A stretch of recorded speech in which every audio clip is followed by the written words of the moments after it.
Hi guys, so today I'm going to be showing you how to make real Southern style banana pudding. This recipe has been in my family for generation after generation. My grandma taught my mom taught me. I am going to teach my daughters, and today I'm going to teach you. So what you'll need for this recipe is 1 cup of flour, 2 cups of sugar, 3 cups of milk, a half a cup of sweetened condensed milk, 4 ounces of sweet cream butter. I prefer the sweet cream because it has a higher fat content, which makes the banana pudding way more creamy. 1 egg, about a half a teaspoon of vanilla extract, obviously bananas, and cookies. I learned how to make this recipe. I learned with vanilla wafers, but I prefer the Chessman and mixed with Biscoff cookies.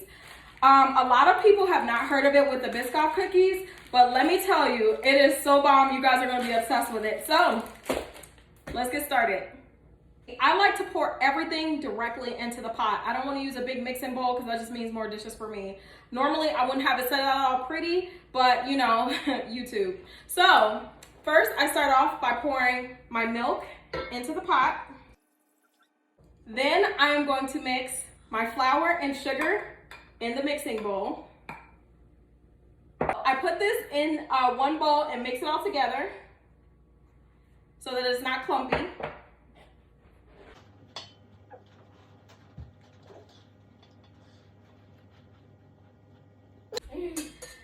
Then I am going to whisk as I pour it in.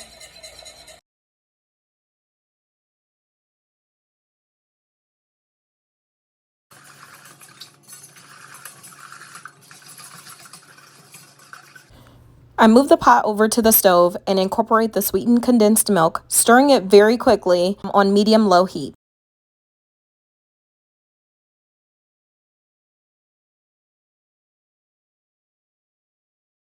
Now that the pudding is going, I'm going to get started on these bananas. There is somebody stirring the pot for me because you never leave the pudding alone or else you end up with those burnt, crusty edges, and nobody wants that. So I'm going to cut these in about 1/4-inch slices, and I'm only using 3 bananas since I'm doing a single batch, but at Thanksgiving and other holidays, I usually make a double or triple batch. I lost the clip of me finishing up these bananas, but what you see here is the pudding mixture pulled out of the pot, and we're going to do what's called tempering. We're going to cool down the pudding mixture with the butter and then add the egg. This is so that our pudding mixture isn't so hot that it cooks the egg once we add it. Here I am adding the egg, and I like to put it into a separate dish just in case there is any shells or the egg is rotten or something. I don't know. This is how I learned. So then we're going to mix, and we're going to do that a lot. And then we're going to add the vanilla extract. I know I said a teaspoon originally, but it's actually about a tablespoon. I don't really measure it. I just pour it until my ancestors tell me to stop. So you're going to keep stirring the mixture until it is creamy and smooth with no lumps. Then take it over to the stove and add it to the thicker mixture. As you can see, it's really yellow, and it looks like we added some food coloring or something to the mix, but it's not. It's just the egg, and I think that's what the box mix is trying to copy, but you know, can't be duplicated. So we're going to keep mixing this into the thicker mixture until it starts to smooth out a little bit more. And as you can see, I am using a wooden spoon.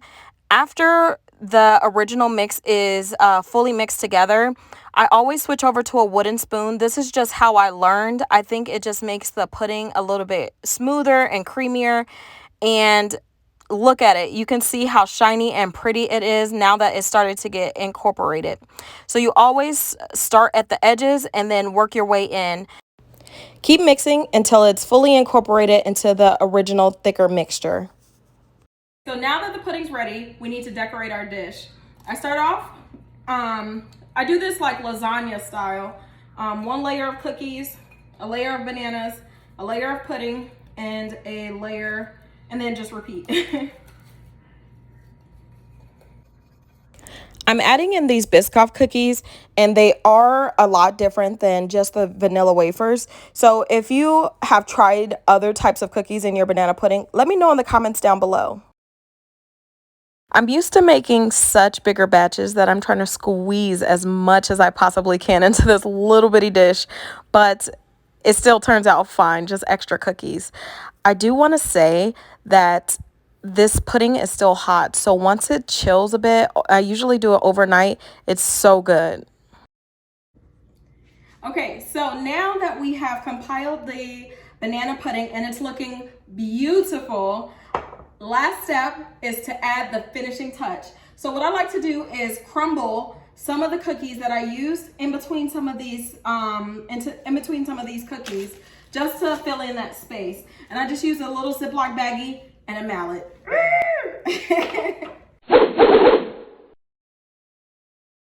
So you just drop your cookies into the Ziploc bag, and I'm just mixing them all together so we just have some color variation. And then I'm gonna use my mallet and go to town.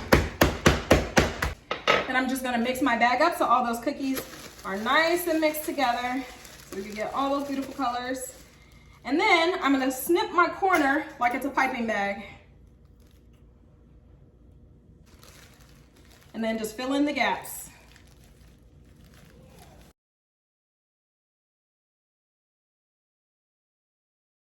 I then wrap the dish and put it in the fridge for at least 8 hours. That way the flavors have a chance to mix and meld together, which results in amazing banana pudding. If you like this video, be sure to subscribe down below and give us a thumbs up. Until next time, see you later, guys.